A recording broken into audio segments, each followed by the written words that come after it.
time to start. Yes. Oh. Are you agreement? Are you going to count down? 5, 4, 3.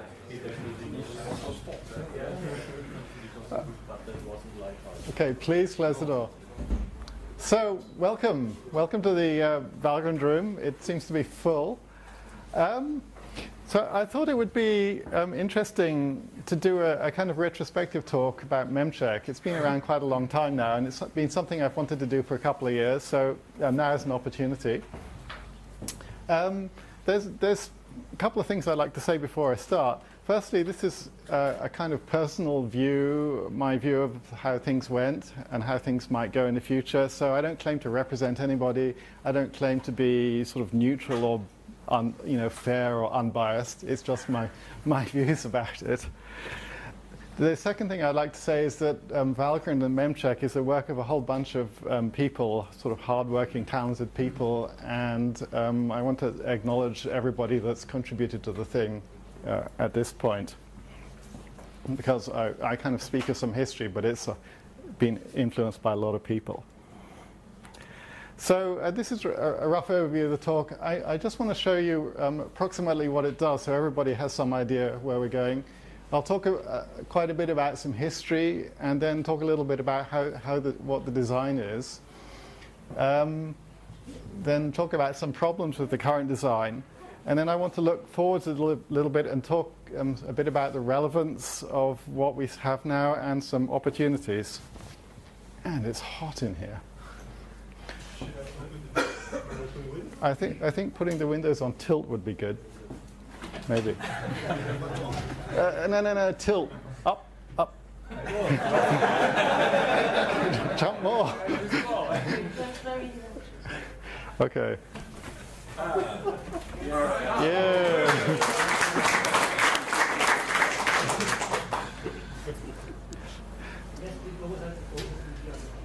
Yeah. So what it does, you can think of Valgrind or Memcheck as being a process-level virtual machine. It runs your program from the very first instruction, and basically does two things. It observes all memory references and checks them, and it observes all malloc and free calls, basically memory allocation. It also observes memory allocation via movements of the stack pointer. So it's going to check that each access is allowable, and you want to make sure that if you are using undefined data, which you often are, even if you think you're not, that doesn't cause any observable bad effects. So it's actually very simple. It can only really do two things. It can tell you that you're reading and writing memory in the wrong place, and it can tell you that you are using uninitialized values. So here's some simple examples written in C, but we can speak C++ really if you like. You allocate a block of memory and then you access off the end, possibly reading it, it complains. You allocate memory and then you free it, but then you still access it, it complains. You allocate some memory on the stack presumably, and then you use the value from it which is undefined, so it complains.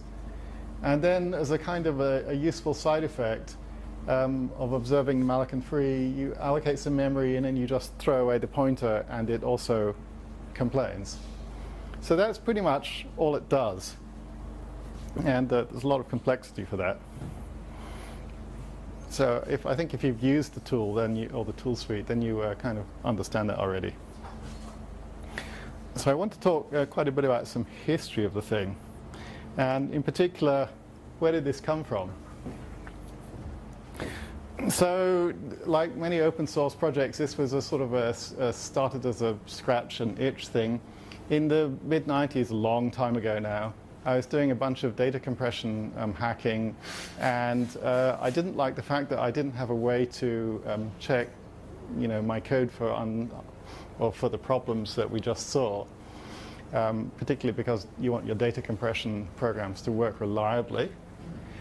The other thing was, later in the 1990s, there was KDE, and KDE was really cool, and I loved running, pre-release versions of KDE 1 on old Spark boxes. I had a Spark Solaris box at the time, and they were a bit crashy, so I thought it would be nice to have a tool which helped the KDE people and anybody else to de-crashify KDE a bit.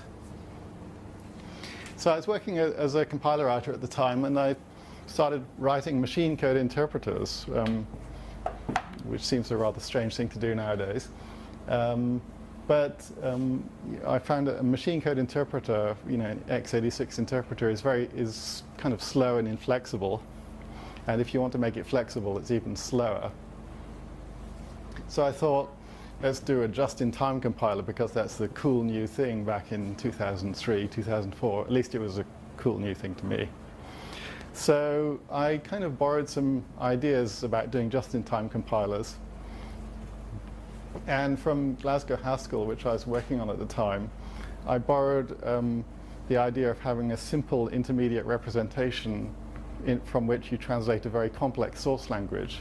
And that makes it much simpler to deal with. And you can also type check the representation.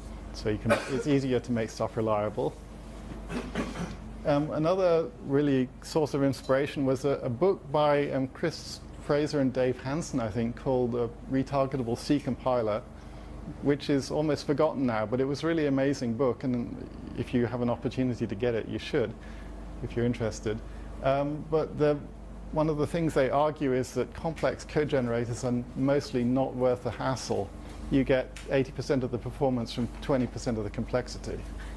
So these two things really inspired the core of Valgrind. So sometime around 2001, I basically quit my job and spent 10 months hacking on Valgrind, or what became Valgrind 1, version 1.0. It came out in the pre-release phase for KDE 3, and there was a lot of back and forth with the KDE developers, which is very beneficial for Valgrind, because they would take a pre-release version of Valgrind and try it out and say this doesn't work or that doesn't work, and tell me a whole bunch of stuff I didn't know about, particularly for C++. And I think it was helpful for them because it allowed them to, for the first time, to have a free tool which would tell them, when they're using freed memory in particular, and stabilize their system. After 1.0 came out, there was a bunch of key developers joined, so I was extremely fortunate to be joined by people who understood a lot more than I really understood. In particular, I only understood compilation aspects, and I didn't understand anything much about the aspect of making a virtual machine that dealt with the Linux kernel. So there was then a phase of kind of a rework and redesign where everything was basically rewritten. We had a new JIT, we had a much better handling of system calls and signals, and to some extent threads. And we got also, from one of the key developers, early people, a proper tool interface. So it used to be just one lump of code which did memory checking. It then got partitioned into the Valgrind core with a clean interface, so you can build tools on top of that, and the tools are relatively simple. So the new tools were Cachegrind, a cache simulator, which is still there. In fact, they're all still there. Massive, a heap profiler, and Callgrind, which is a kind of version of Cachegrind that understands function calls. And sometime late 2004, I guess, there was, I think, our first new port to the then new 64-bit x86. It's a whole big deal in itself. Since then, we've had a whole bunch of new ports after that. So the original was Spark or? 32-bit x86. Yes, yes. Spark is just coming now, I think. So this also didn't work on Spark? Because you said you started with Solaris. Oh, that was kind of before, yes. KDE kind of morphed from Solaris to mostly being Linux. I had a Spark box at work and a PC at home, so you know, you drift to x86. I think a lot of people did. So there were some initial design goals, and for me, I'd become rather disillusioned with toy tools in the kind of early 90s as a grad student. So the thing I really didn't want to do is I didn't want to build another toy tool. So it has to scale, and of course it has to run KDE, and it has to run GNOME, to be fair, and it has to run OpenOffice, as it was called at the time. So I used OpenOffice as a kind of destruction test of early Valgrind. So OpenOffice is good because it's extremely big, and it contains a whole bunch of threads, which are, again, in 2003, 2004, a relatively not so mainstream thing, which has since become important. Later, I wanted to run Firefox, and Firefox is an even more stressful test than OpenOffice, mostly because of it generates a lot of code itself. I wanted to have a tool which had basically 0 false positive rate. So I didn't, if it reports an error, that, you know, particularly an undefined value error, that must be true. Tools which have high false positive rates cause a lot of time wastage for developers trying to figure out which of the reports are true and which are not true. And they eventually cause the developers to stop trusting the tools and stop using them, or that is a serious danger. At the same time, I didn't want to have a high false negative rate, so I wanted it to be reliable and, you know, pick up most bad stuff. Should be easy to use, so no recompilation, no relinking, no nothing. You need debug information, but you don't even need that. You can just run any executable. And then there was a sort of an interesting meta goal, which is that, at least for me, and I think for many of us, we always wanted to have influence, which is to say we wanted to change the expectation of C++ developers in the open source community. This was really the first, I think, free tool that did memory checking in a widespread way. And I wanted to have it so that when I take a piece of code from you, you know, a C++ module, I actually expect that there's no observable memory errors in that piece of code, to the extent that you can verify that. So I kind of wanted to increase the level of quality of expectation in a way. So how did we do this? Well, one of the themes was we built the crappiest system that actually worked, and when it broke, we fixed it rather than trying to over-engineer it, I think. At least for some parts of the development cycle around the 1.0 release, that involved almost daily interactions with KDE people who said, it broke, and then I fixed it, or we fixed it, and then they said it broke again, and we fixed it, and this was a kind of really good interaction. A couple of other random points.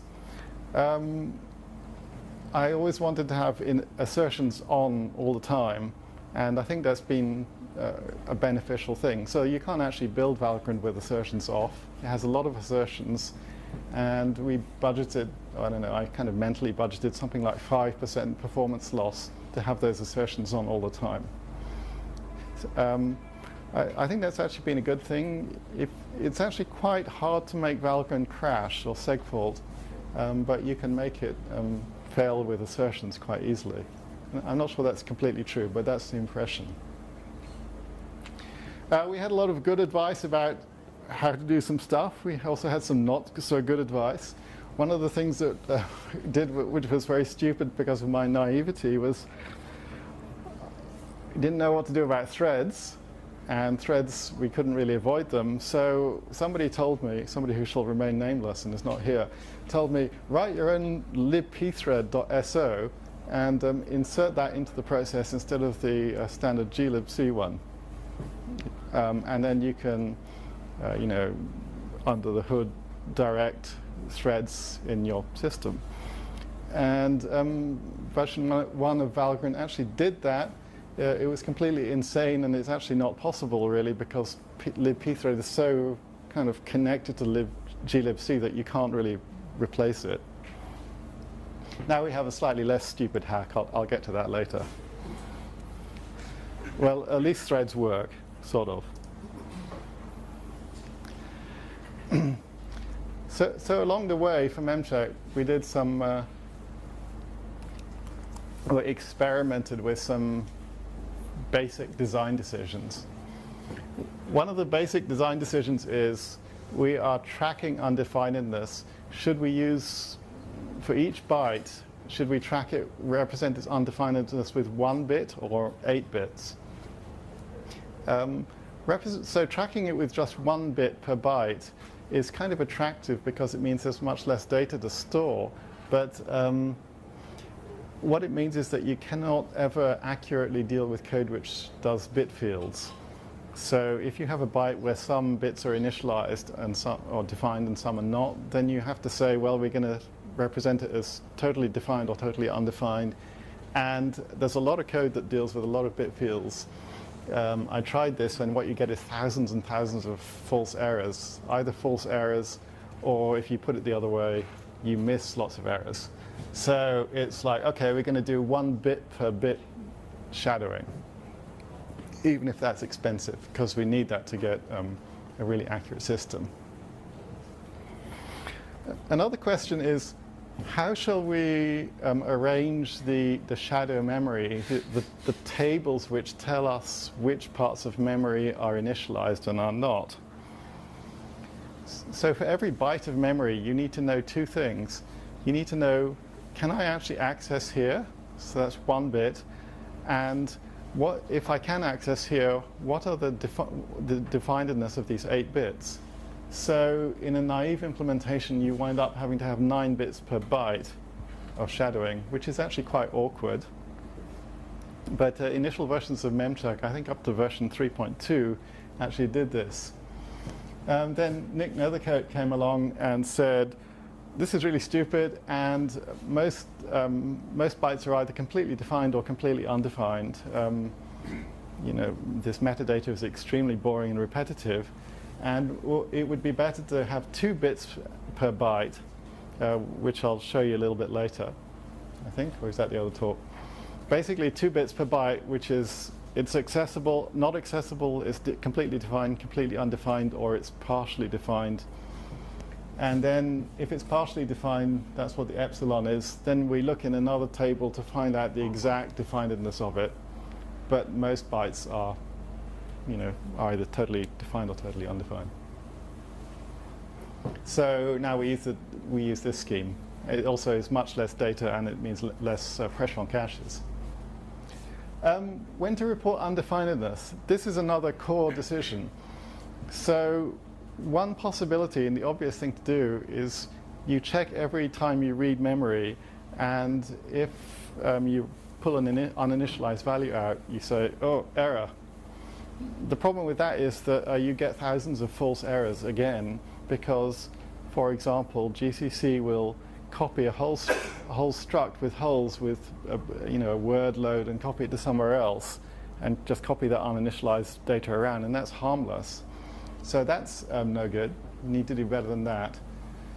So what the system does now is to follow the uninitialized data all around the system, and only when it gets to an if statement or a use it to generate an address does it say, okay, I've got to report this now. Because if I don't, then your program could actually fail. You could get an exception, a seg fault, and you wouldn't know why this happened. Can we make it multi-threaded? Well, it's kind of difficult because genuinely multi-threaded, I mean, because coordinating these detailed tables in a multi-threaded way is very difficult. So the answer is not really. The kludge we use is to sequentialize threads. So you can run a multi-threaded program, no problem, but Valgrind will actually cause only 1 thread to run at once. So we kind of dodged the issue. It's not a good solution, but it's what we have right now. So what do we learn from all this? Well, porting to new architectures is much easier than people think it is because instruction sets are well documented, and even if they're not well documented, you can run instructions on the hardware to find out what is actually really happening. And the VEX framework actually made it quite easy to do. It's still a lot of work because there's generally so many instructions. There's also been ports to different operating systems, so AIX was one that sort of came and went. That was difficult, and we have a kind of a macOS port which kind of sort of works, but it's sort of in need of attention, I think. This is amazingly difficult to do because you have these undocumented interactions between the kernel and user space, and you need to deal with them. What we found for OS X and Linux is that you need to be able to read the kernel source code and the C library source code. And for AIX, I couldn't do that, and it made it nearly impossible, basically impossible to do a reliable port. What else did we learn? Users will do all manner of crazy shit, right? No matter what you think of, they think of something really bizarre else to do and some other way to break the system. Yeah. So what did the users think? Yeah. I think the skip for copy annotate. Oh, sorry. Yes. Yes. But this is another key decision. But this is not about Memcheck. This is about how the JIT actually works. So it's a system which takes blocks of machine code and produces blocks of instrumented machine code. And one way to do this is to take your original piece of code and copy it to the output and then add some extra annotations which check what you are doing. That's a copy annotate system. And that's what most frameworks like Pin and Dynamo Rio do. A disassemble resynthesize system, you take your original machine code, you transfer it into this intermediate representation, you instrument that, and then you generate new machine code. And that's what Valgrind does. So copy annotate is probably easier in a single architecture situation, but it has a serious disadvantage, which is that you cannot ever really check that your annotations are correct. Versions 2 of Valgrind actually did this. In this, with a resynthesizing JIT, you are generating the new machine code from the intermediate representation, and if that intermediate representation is wrong, the program just won't work, and it's obvious that your instrumentation is going to be wrong as well. So I chose this for reliability, and also because it's probably more portable. Sorry. So what do users think? Well, it seems like it got used widely because it's open source. You can never really tell. I think the most effective users actually integrated it into their test system. So you run your entire test suite with Valgrind, if you can. It's kind of slow, but it will pick up all sorts of weird corner cases. They reported almost infinite number of bugs, which is like if you were sitting in the middle of this looking at all these bug reports, you think, well, the system's really buggy and broken, but I guess for most people it mostly works. They provide an enormous number of suggestions about how to improve it, a lot of patches and a lot of support in terms of people doing stuff and support for people to work on it one way or the other. And they did all sorts of stuff which I never expected. So we have people running user mode Linux. That was a thing a few years ago where you have a kernel running in user space and they wanted to run Valgrind on it. We have people running like big processes, like 100 gigabytes of memory. It doesn't work. Fix it, this kind of stuff. Okay. And people with 10, 20, 30 million lines of C++ stack sitting on this system, which I also never really expected. Well, it's kind of nice that people use it. So what else? What they didn't do is, which I really expected people to do, is to complain a lot about the slowness. So people sometimes complain how slow it is, but it's like mostly it just seems to be tolerated, which kind of surprised me in a good way. They didn't believe what it was telling them. So imagine you are in charge of some big C++ code base, and it's 2004, and you've never had one of these tools before. And you put your code base through it, and it says, yeah, there's all these errors. And you think, whoa, I think my code base actually works right, and I don't really believe this stuff. So we got quite a few people saying, I don't believe what it says, and then you get into some argument, and you say, show me your bit of code, and then you say, oh yeah, the problem's here. As time went on, I think this phenomenon has gone down because code bases have got cleaner as people use it more, and I think maybe there's a sort of a acceptance that probably the system is actually quite reliable now. One thing that was very noticeable is that this decision to delay reporting of memory errors, undefinedness errors, actually makes it extremely difficult to find where the original source of the undefinedness is. So at some point, this origin tracking thing was implemented. That allows you to at least find where your uninitialized allocations originally were, but it makes it even more slow. Another phenomenon which you can observe, which is kind of related to not believing it, is that imagine that this is the entire universe of all programs you could ever possibly have. And then inside this universe, it's like this, is the set of programs which are actually correct from a memory usage point of view, what Valgrind can detect. So people expect that if their program is actually correct, then Valgrind won't, or Memcheck will not complain about it. And that's almost true, but it's actually not completely true. So there's a small number of programs or fragments of code you can construct which are actually correct, but Memcheck complains, and they expected these two universes to be the same. So, you know, it still happens occasionally. We had one bug about this just the other day. And I have been trying to say, this is a kind of a verification system for C++. You cannot expect that every single correct program it will not complain about. Could you give an example of something that it complains about that is actually valid? Because I don't fully understand. Well, what case it would complain.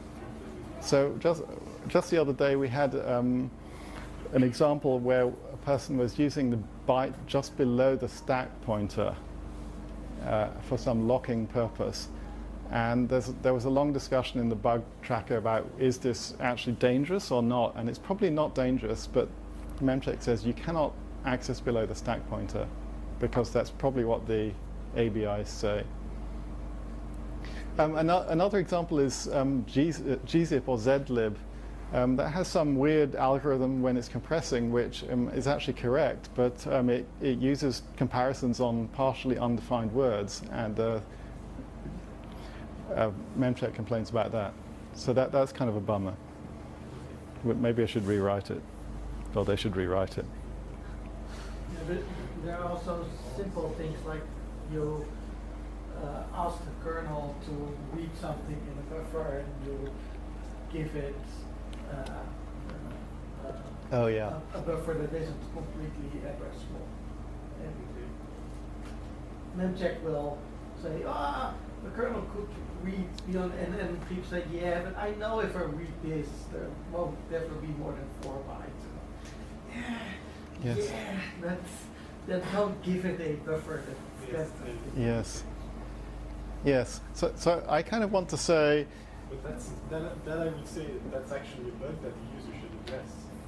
Well, yeah, but if they know the files they read are always really small. Yeah. Well, the message I would actually like to say to people is that if you want your program to be automatically verifiable by these kinds of systems, then you might have to accept that you need to write it in a slightly restricted subset of these weird behaviors in order that you have the verifiability. Because verifiability is not necessarily zero cost. Anyways, to move on, how much time do I have? How am I doing? 20 minutes. 20 minutes? Oh, I better speed up. Really, 20 minutes? Shit. Okay. So, sorry? I wanted to give a quick sketch of the design, but I'm not sure this is convenient. I'll speak really quickly. We have a core. The system is separated into a core which does a whole bunch of complex stuff, including jitting. And then we have this jitting pipeline, which is a simple compiler. So you take your original code, you transform it with a front end into the intermediate representation, and that goes through the tool, which whatever the tool is, and instruments it. And then the back end then transforms it back into executable machine code and sort of hooks it up with this chaining stuff so it can continue to run. Can I use a different emitter than I use at the front end? Well, that was one of the original design goals, and in fact, nobody ever implemented that. There's other problems like system calls if you do that, but in principle, yes. Another aspect of the design is that the intermediate representation is simple, so it's easy to write a tool. And also, there's these optimization passes which clean up the intermediate representation. So I'll come back to that. So this is a little example of it.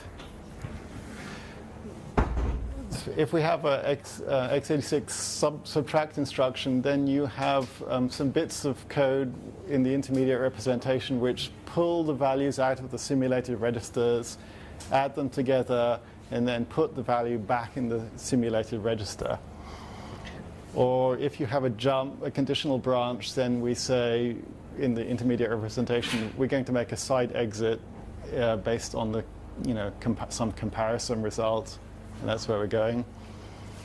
And kind of similarly, if we have a load from memory, then we're going to fetch value from memory, fetch the address, and then we're going to do a load, and then we can put the value back.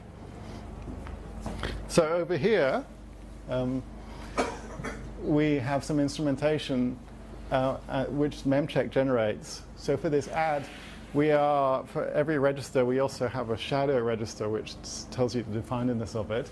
So we're fetching these shadow values, and then we're doing this kind of interesting bit of computation. So we take the two shadow values. These are words which tell you the definedness of the actual values there. And we're doing this u if u primitive, which means undefined if undefined. So taking the worst case. And then we have another primitive called left 64, which simulates the worst case carry propagation. So qres becomes a value which tells you something about how defined the result is. And then we put it back in this simulated shadow register. And just as an example which is important, for this conditional branch, what we need to check that we're doing a branch on defined data. So we are then checking that the shadow value does not contain any undefinedness. And if it does, we're going to report an error. And this has to go, of course, before we make the actual branch. And there's more stuff, but time is short.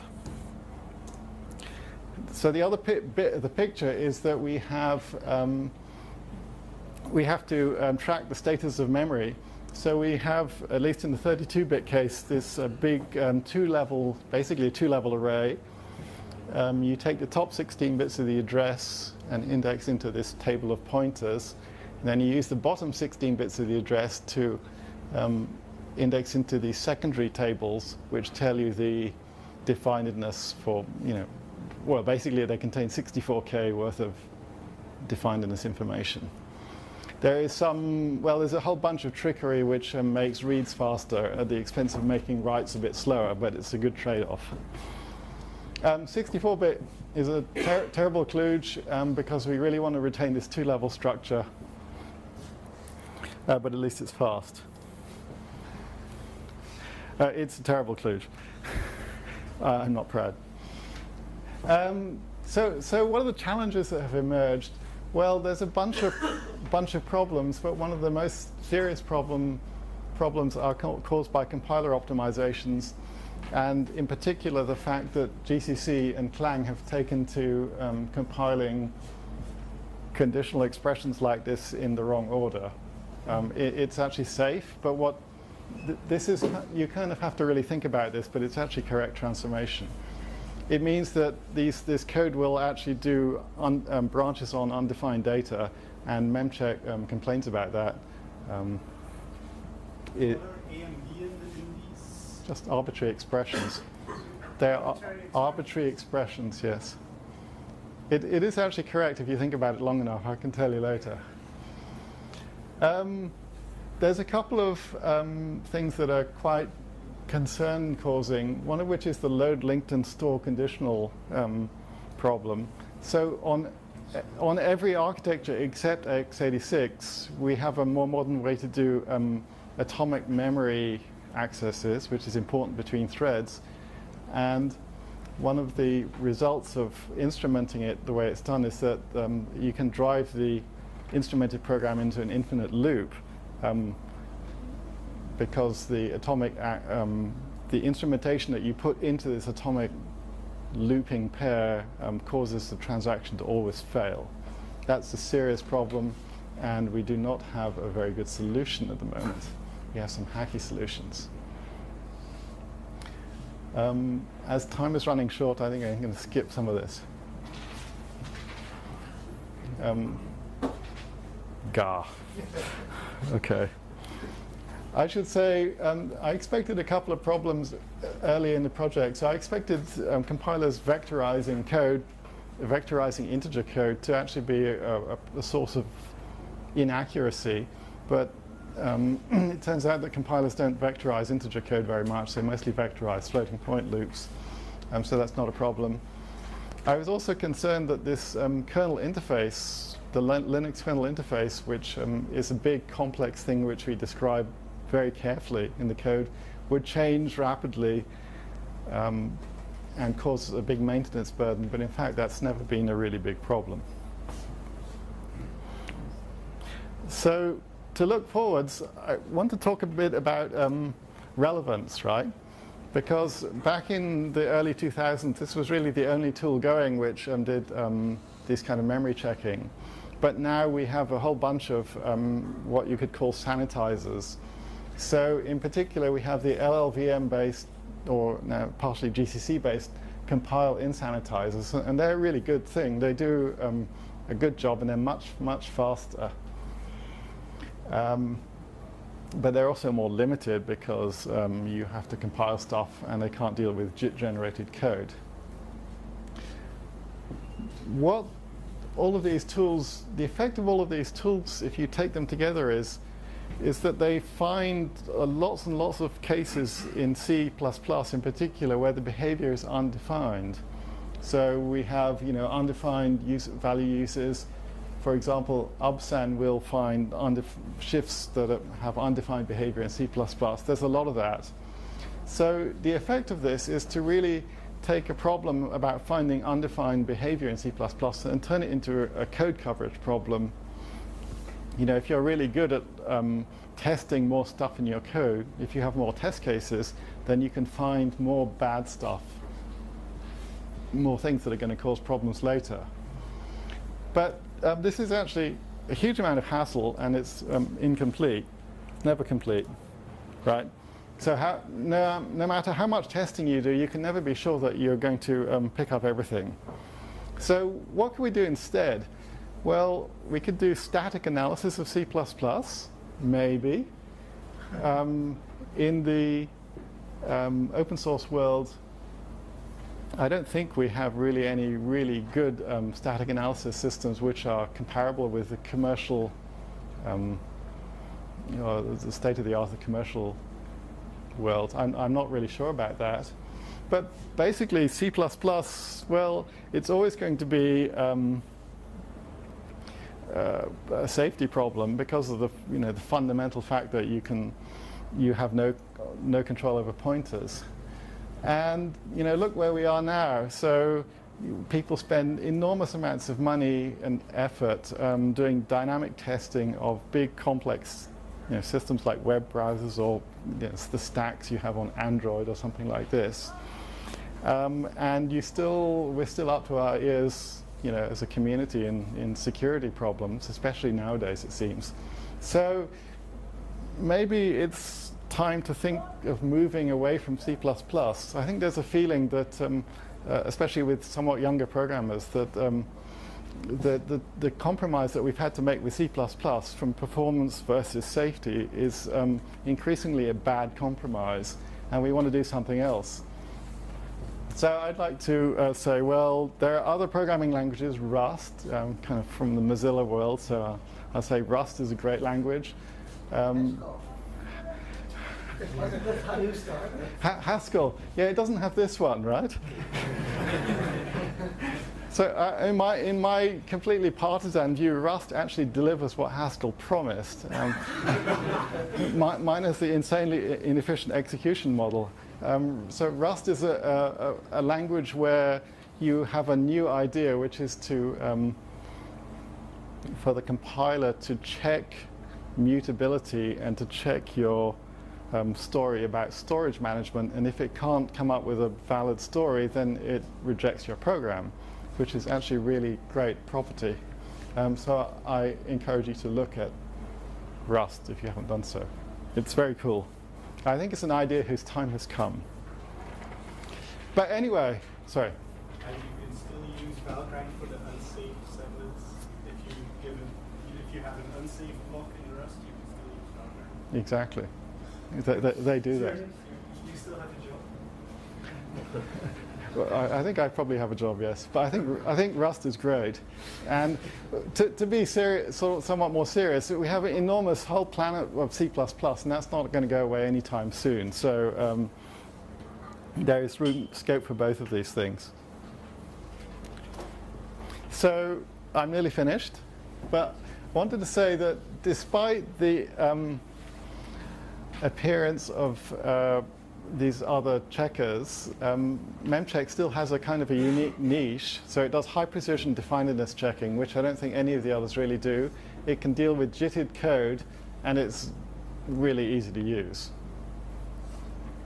So, what do we need to do as a Valgrind development community? Well, firstly, we really need to think hard about parallelizing the system as a whole.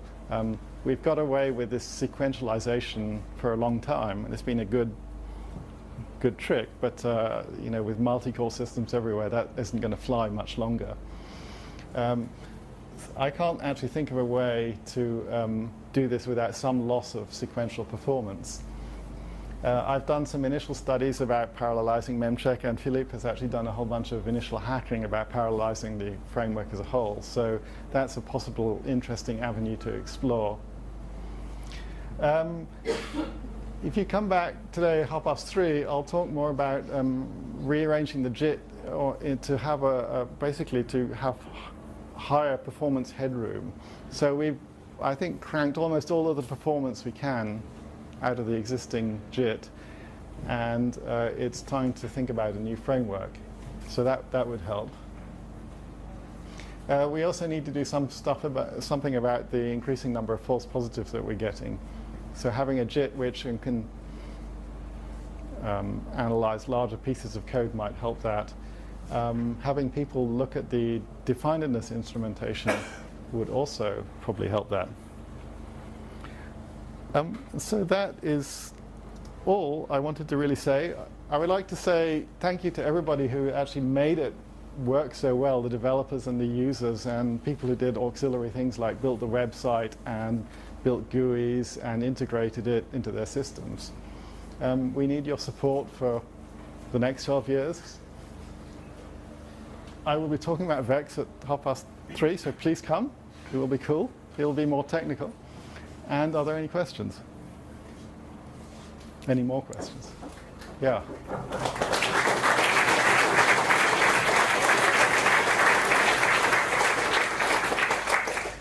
Yeah, I was curious about register allocation when you turn your IR back into assembly. Yeah. Yeah, there's a lot. You can't manipulate the stack of the program, right? So can you speak up? The register pressure. Yes. When you do the assembly again. Yes. How do you deal with that? Well, Still. yes, we have to spill. The spilling is not as bad as you actually think it was. Sorry, the question is, well, that's very good, Mark. The question is, when we turn the IR back into machine code, how do we do register allocation? And in particular, there's a lot more register pressure there than there is in the original code, because we have also all these shadow registers. Sorry.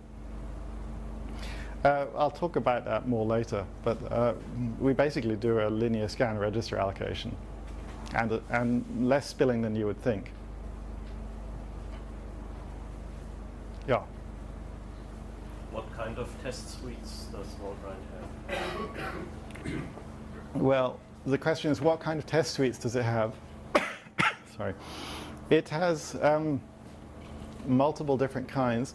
It has test suites which check the instruction simulation quite carefully, because we need accurate instruction simulation if you want to run programs with billions and billions of instructions.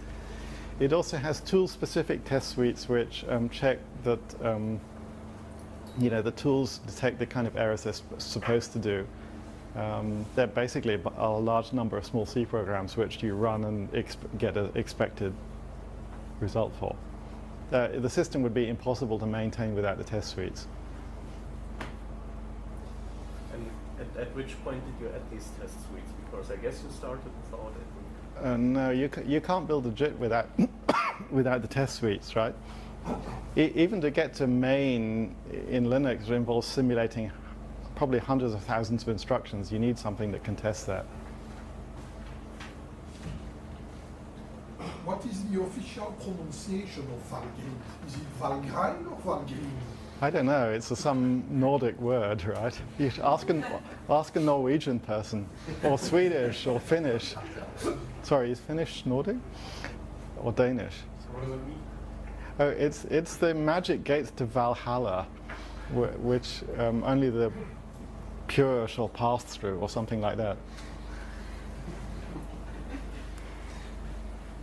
There's a longer story, but it's a stupid story.